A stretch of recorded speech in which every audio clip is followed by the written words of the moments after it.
아이고, 왜 하필 지금? 이란 논란이 불거졌습니다. 오늘 정치데스크, 추석 연휴가 지났음에도 불구하고 조국 법무부 장관 이야기를 좀 집중적으로 해야 될 것 같습니다. 꾸준히 계속 좀 논란이 이어지고 있고요. 연휴가 지났음에도 불구하고 조국 장관과 관련한 새로운 의혹도 제기됐습니다. 하나하나 짚어보겠습니다. 자, 첫 번째 조국 장관과 관련한 주제는 왜 하필 지금이었습니다. 조국 장관이 취임한 법무부가 조국 장관이 왜 지금 이걸 하려고 하느냐, 이런 지금 논란이 불거졌는데요. 파장이 일고 있습니다. 자, 김민지 기자, 어떤 내용입니까? 조국 장관과 더불어민주당이 함께 이제 오는 18일에 회의를 갖기로 했는데요. 당정 회의를 하는데 여기서 주로 논의될 내용이 바로 이겁니다. 형사사건 공개 금지 규정을 검토하겠다. 그러니까 기소 전에 피해자가 소환이 되더라도 언론 포토라인에 설 수 없도록 하고 또 일정 같은 것도 공개되지 않고 특히 누가 어떻게 수사를 받는지 언론을 통해서 공개되지 않도록 하도록 어떤 언론 대응 훈련을 준비하겠다는 건데요. 지금 왜 하필 지금이라는 주제가 나온 이유는 조국 장관이 취임한 이후에 바로 이런 것들이 만들어지게 되면 조국 장관의 부인인 정경심 교수가 아무래도 첫 적용 대상이 되는 것 아니냐. 이것 때문에 논란이 되고 있습니다. 예. 오늘 조국 장관은 한 행사에 참석을 했는데요. 이와 같은 질문을 받은 뒤에는 조금 예민한 반응을 보였습니다. 그 모습 영상으로 준비되어 있습니다. 공보중칙 개정안은 언제쯤 나올까요? 오늘 행사에 집중합시다. 아내분이 천안분한테 5억 원을 빌려서 차명으로 포링크에 투자했다는 의혹이 제기되는데 어떻게 생각하세요? 가족의 영장 청구되는데 한 말씀만 해주시죠. 자, 김민지 기자 설명대로 여러 가지, 그러니까 이제 조국 법무부 장관이 속한 법무부가 검찰 수사의 언론 공개를 원천적으로 차단하는 방안들, 공개 소환 일정을 발표하지 않는다는 등 아까 김민지 기자 설명이 있었습니다. 그런데 말이죠. 이런 조치와 관련해서 서울 지역의 한 부장검사는 이렇게 단도직입적으로 얘기했더군요. 조 장관과 부인이 이해 당사자인 수사 상황에서 공보 금지가 이게 말이 됩니까?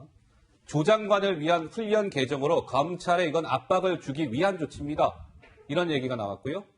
또 다른 검찰 출신 변호인, 아니 한번 봅시다. 문재인 정부 적폐 수사 과정에서는 피의 사실 공표에 대해서 한마디도 안 하다가 이제 와서 누가 봐도 검찰 압박으로 비춰질 수 있는 조치 아닙니까? 라는 좀 논란이 일고 있는 것 같은데요. 조 부장은 어떻게 보십니까? 네. 우선요. 이번에 저기 바꾸겠다고 하는 규정의 큰 내용을 보면 조금 전에 봤습니다. 그래픽 다시 한번 보죠. 예.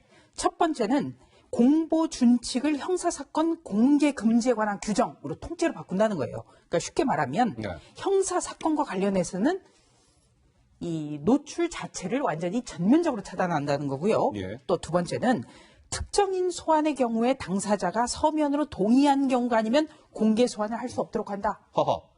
그러니까 지금 조국 장관의 부인이 소환이 임박했다. 이런 보도가 많이 나왔지 않습니까? 그렇습니다. 그러니까 자신의 부인에게 적용하도록 하겠다. 이렇게밖에는 생각이 안 드는 거예요. 그래서 한마디로 참 후안무치한 조치다. 후안무치한 조치다? 왜냐하면 의혹의 당사자인 조국 장관이 취임하자마자 자기 때문에 이런 것을 추진한다? 이게 얼마나 염치 없는 행동입니까? 맹자가 말하기를 사람과 짐승이 다른 것은 염치를 아느냐 모르느냐 이 차이라고 했거든요. 그래서 정말 참 부끄러움을 모른다. 이런 말씀을 드리고 싶습니다. 자, 김민지 기자. 네. 자, 시청자 여러분, 그런데 말이죠. 조국 장관의 전임 법무부 장관이 누구였죠? 박상기 법무부 장관이었어요. 자, 불과 최근에 법무부 장관이었던 박상기 장관이 국회에서 한 발언이 새삼 주목되고 있죠? 그렇습니다. 사실 전임 장관이었던 박 장관도 이 같은 관련 내용을 검토를 안 한 것은 아닙니다. 하지만 조국 장관의 일도 있고 하니까 뭔가 오해를 살 수 있기 때문에 미뤄왔던 내용이다. 이렇게 얘기한 바 있습니다. 관련 목소리 들어보시죠.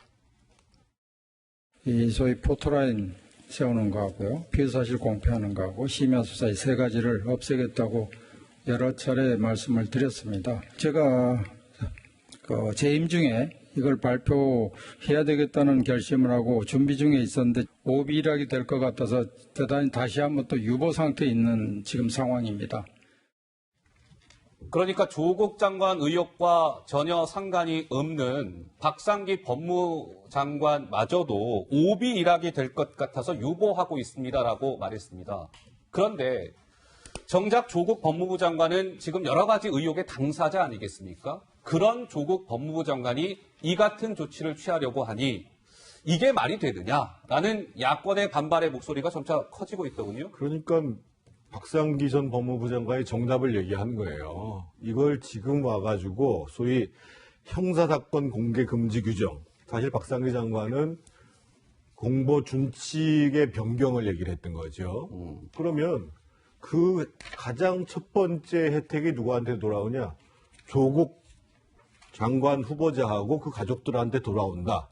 그렇기 때문에 나는 그것을 지금 지침을 내릴 수가 없었다. 이렇게 예결위 자리에서, 그러니까 예결위 자리라는 게 국민들 모두 보는 자리에서 얘기를 한 건데 조국 장관은 자기가 되자마자 소위 공보 준칙도 아니고 형사사건 공개 금지 규정이라는 것을 만들어서 하는 거예요. 예. 근데 이게 얼마나 기가 막히냐면 기가 막히다? 아하. 사실은 그 문재인 정부 들어와가지고 소위 적폐수사라고 그래서 검찰의 피의사실 공표 등의 압박 때문에 자살하신 분이 극단적 선택을 하신 분이 5분 계십니다. 예. 예를 들면 방산비리 의혹으로 카이에 임원 김모 씨가 극단적인 선택을 했죠. 우리 잘 아는 국정원 댓글 사건 관련해가지고 정모 변호사 그리고 변창훈 고검사 그다음에 그 세월호 유족 사찰 의혹 가지고 이재수 전 기무사령관 그리고 채용비리 의혹 가지고 조진래 전 의원. 이게 2017년 9월부터 2019년 5월 사이에 벌어진 일입니다. 문재인 정부 들어서 이때에 민정수석을 했던 사람이 누구냔 말이에요. 조국 수석이죠. 조국 수석이에요. 아니 이렇게 무리하고 압박되는 수사를 때문에 극단적 선택한 거의 5건이나 있었고 조국 장관이 일반 열면 뭐라고 얘기해요? 자기가 법무개혁, 검찰개혁을 하는 이유는 국민들의 인권을 위해서 한다고 얘기하잖아요. 근데 국민들의 인권이 이렇게 침해됐을 때는 이 문제가 있는 이 공보 준칙, 피의사실 공포 이런 문제에 대해서 여지껏 한마디 안 하다가 예. 곧 자기 부인 정경심 교수가 소환이 임박하니까 장관 취임하자마자 이거를 형사사건 공개금지 규정으로 했단 말이에요. 그러면 어떤 국민들이 봤을 때 아, 저분은 정말 아주 이중적인 잣대로 법을 집행할 분이구나 아하. 라고 생각을 안 할 수가 없다는 거예요. 우리가 청문회부터 시작해가지고 여태까지 계속 문제됐던 게 뭐예요? 이 조국 장관이라는 사람은 자기 편에 들이대는 잣대하고 상대편에 들이대는 잣대가 달랐고 그것을 가지고 국민들을 분열시켰다는 거 아닙니까? 네. 이래서 법무부 장관을 하면 안 된다는 거예요. 자, 그런데 말이죠, 시청자 여러분. 조국 법무부 장관이 이제 법무부 장관으로 지명된 이후부터 조 장관을 끊임없이 그 꼬리를 물면서 계속 논란이 됐던 부분은 조국 장관의 언행 불일치 이 부분 아니었겠습니까? 자, 이것과 관련해서도 과거 발언이 뭐 조명되고 있다면서요? 그렇습니다. 과거 SNS에 올렸던 발언이 지금 상황에 비춰봤을 때 조국 장관의 발목을 잡는다 이렇게 말하죠. 과거 트위터에는 어떻게 썼었냐면은 이 피해 사실 공표는 정당한 언론의 자유 범위 안에 있으면 이게 위법성이 조각돼서 처벌할 수 없다 이런 취지로 썼습니다. 그러니까 지금은 이제 어떤 수사 내용이 언론에 알려져서 공개가 되는 것이 매우 뭐 비판받을 일이라고 이제 목소리를 높이고 있지만 과거에는 정반대로 이야기한 바 있고요. 또 2013년에는 이렇게 썼어요. 재판 이전의 수사와 기소가 잘 되고 있는지 감시하는 것도 시민이 누려야 할 권리다 이렇게 주장을 했습니다. 그렇대 시민이 이렇게 알 수 있으려면 어떤 언론이나 이런 알 수 있는 것도 중요하다고 했으면서 그를 알 수 있는 창구인 언론을 뭐 차단하자 이렇게 하는 것은 좀 맞지 않는다 이런 비판이 일고 있습니다. 그러니까 배 수장님 이런 것 같습니다. 사실은 지금 법무부가 추진하고 있는 뭐 피의 사실을 공표하는 것을 제한하는 거라든지 얼마 전에 조 장관이 또 지시했던 뭐 특수부를 좀 축소하는 방안이라든지 이런 것들이 이렇게 한번 보자고요. 조국 법무부 장관이 아닌 다른 법무부 장관이 지시했다면 이렇게 크게 논란이 될까요? 지금 이 조국 법무부 장관 관련해서는 검찰 개혁이 잘 되겠느냐. 예. 근데 여론은 거의 반반이에요. 예. 그러니까 대통령도 의지가 있고 법무부 장관도 그렇게 적임자라고 하는데 왜 여론은 우호적이지 못할까? 그 이유는 지금 상당한 논란에서 못 벗어나고 있기 때문이거든요. 예. 근데 이게 네 글자로 요약하면 오비일학입니다. 오비일학. 그러니까 오얏 나무 아래에서는 가끔도 고쳐 매지 말라고 하는 거 아닙니까? 그러니까 사법개혁의 수순으로 국민들에게 의심을 사지 않는 것이 중요한데 예. 그렇다면 우리가 따져보자고요. 그러니까 피의사실 공표 금지 그리고 특수부 검사의 축소 이런 것들도 검찰개혁의 수순 아니겠습니까? 예. 하지만 우선순위가 지금 당장 그리고 왜 이걸 하필 지금 이런 이야기가 나올 수밖에 없는 왜 것이 조국이 뭐 이런 논란이 바로 오비일학인데 그렇다면 지금 검찰이 의도적으로 피의사실 공표를 하고 있느냐 이것도 우리가 묻지 않을 수가 없는 것이거든요. 정치적 의도냐. 예. 또 하나는 자칫 지금 이것을 강조하는 것이 검찰 수사에 대한 압박으로 비춰질 수 있는 것 아니냐라는 것도 우리가 눈여겨봐야 되는 부분이고 예. 여기서 중요한 것은 국민들의 알 권리를 이야기하는데 아까 그 이전에 2011년경 예. SNS에서 왜 조국 서울대 교수가 저 이야기를 했냐면 이게 사실 거의 피의사실 공표 금지가 사문화된 거 아니겠습니까? 그런데도 불구하고 대법원 판례가 그게 있습니다. 국민들이 알 권리를 위해서는 이것이 부분적으로 허용될 여지가 있다. 그래서 이것을 어떻게 해석하냐면 국민들이 지대한 관심을 가지고 있는 사안에 대해서 피의자의 인권을 침해하지 않는 범위에서는 국민들의 알 권리를 존중할 수도 있다라는 거예요. 예, 예. 그래서 이것은 이제 우리가 피의사실 공표 금지보다는 제한의 개념은 완전히 금지하는 건 아니지 않습니까? 아하, 예. 그래서 정리를 해보면 이렇습니다.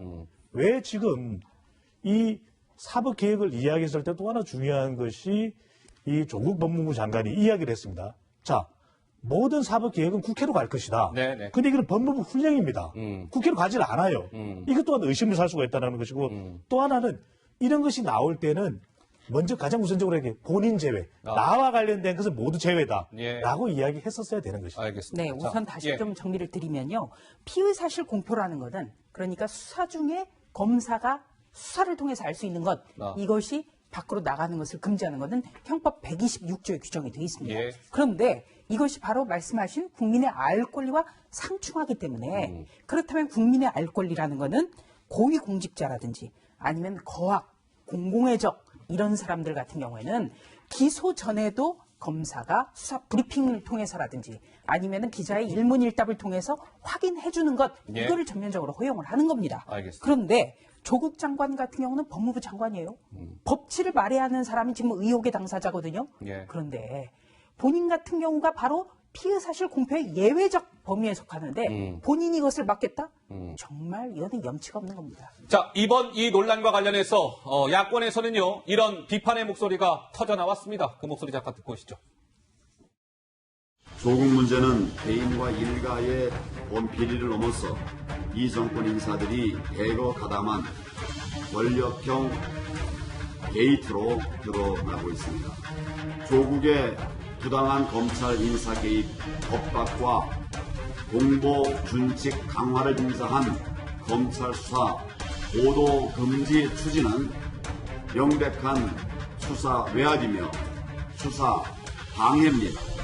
이것이 대한민국 국민을 위한 법무부입니까? 아니면 조국 일가족을 위한 법무부입니까? 자, 또 다른 조국 장관의 행보와 관련된 좀 논란이 일고 있는데요. 추석 당일이 지난주 금요일이었죠. 예, 금요일이었고요. 추석 당일이었던 다음 날, 그러니까 지난주 토요일 날 조국 장관이 어딘가를 방문했습니다. 그 방문을 두고도 좀 뒷말이 나오고 있는데요. 자, 김민지 기자 어떤 내용입니까? 조국 장관이 방문한 곳은 부산의 추모공원입니다. 고 김홍영 전 서울 남부지검 검사의 묘소를 참배하는 일정을 소화했는데요. 김홍영 전 검사는 2016년에 업무 스트레스 또 검사 직무에 대한 압박감을 토로하는 유서를 남기고 스스로 목숨을 끊은 인물입니다. 조국 장관이 이 묘소를 참배하면서 유족들과도 만났는데요. 그 이후에 기자들과 만나서는 어떤 검찰의 조직 문화, 또 검사의 선발, 교육, 승진에 관해서 이런 이야기를 남겼습니다. 그 모습도 보고 오시죠. 고인은 상사의 인격 모독, 폭언, 갑질 등을 견디다 못해 죽음에 이르렀습니다. 검찰의 조직 문화, 검사 교육 및 승진 제도가 제대로 바뀌어야 한다고 생각합니다. 그 검사의 선발이건 교육이건 승진이건 이런 모두를 한번 이번 기회에 좀 검토를 해야 되고. 네, 조국 장관이 3년 전에 상관의 폭언과 괴롭힘에 시달리다 극단적 선택을 한 김홍영 검사의 묘소를 지난주 토요일 날 방문했습니다. 그런데 이를 두고요, 석동현이라는 전 서울 동부지방검찰청의 검사장이 이렇게 얘기했습니다. 무자격 법무장관이 추석에 자기 조상도 아닌 묘소 참배하면서 언론에 사진을 노출시키는 조국스러운 언론 플레이에 다시 놀라게 된다라고 호평이 아닌 혹평을 했습니다. 글쎄요, 3년 전에 극단적 선택을 한 김웅영 검사의 묘소 참배. 왜 이제야? 라는 또 논란도 좀 있는 것 같고요. 도대체 조국 장관은 당시 그러면 민정수석 때는 뭐 하다가 이제 와서? 라는 좀 논란도 있는 것 같고요. 정 의원님은 어떻게 보세요? 검찰 조직 문화가 문제가 있다는 얘기는 오래전부터 제기됐었죠. 예. 그래서 검찰 내에서도 뭔가 조직 문화를 바꿔야 된다라는 얘기가 있었죠. 근데 저는 본인이 법무부 장관을 해야 되는 이유를 설명하기 위해서 계속 지금 검찰의 그동안의 문제점들을 시리즈로 지금 때리고 있는 거예요. 아하. 그런데 과연 저 모습을 보고 국민들이 공감을 할 수 있을까요? 예를 들면 이렇습니다. 조국 장관이 취임하는 첫날에 벌어진 일이 법무부의 차관과 법무부의 검찰국장이 대검 차장과 그리고 대검 반부수사관한테 전화를 걸었어요. 예. 그래서 구체적인 사건을 지휘했어요. 윤석열 총장을 그 사건에서 배제하자. 우리가 분명히 알고 있지만 지난주 우리 뉴스데스크에서 다뤘습니다. 정치데스크에서 다뤘습니다만 검찰청법 8조에는 분명히 이렇게 나와 있어요. 법무부 장관은 일반적으로 검사를 지휘 감독하고 예. 구체적인 사건과 관련해서는 검찰총장만을 지휘한다고 나와 있어요. 그러면 자기 바로 조직 밑에 있는 법무부 차관, 검찰국장 명백하게 법률을 위반했잖아요. 예. 그거에 대해서는 한 주일이 지나가도록 한마디도 안 하는 거예요. 아하. 그러면 국민들이 봤을 때는 상대방의 문제에 대해서는 계속 얘기하고 자기 소화해서 바로 지금 당장 감찰할 거에 대해서는 아무 얘기 안 하고 아하. 그러면 저런 행태가 국민들 눈에 과연 법무부 장관 저거 아니라고 생각하게 되는 거죠. 예, 알겠습니다. 자, 김홍영 검사 묘소 참배 소식까지 좀 전해드렸고요.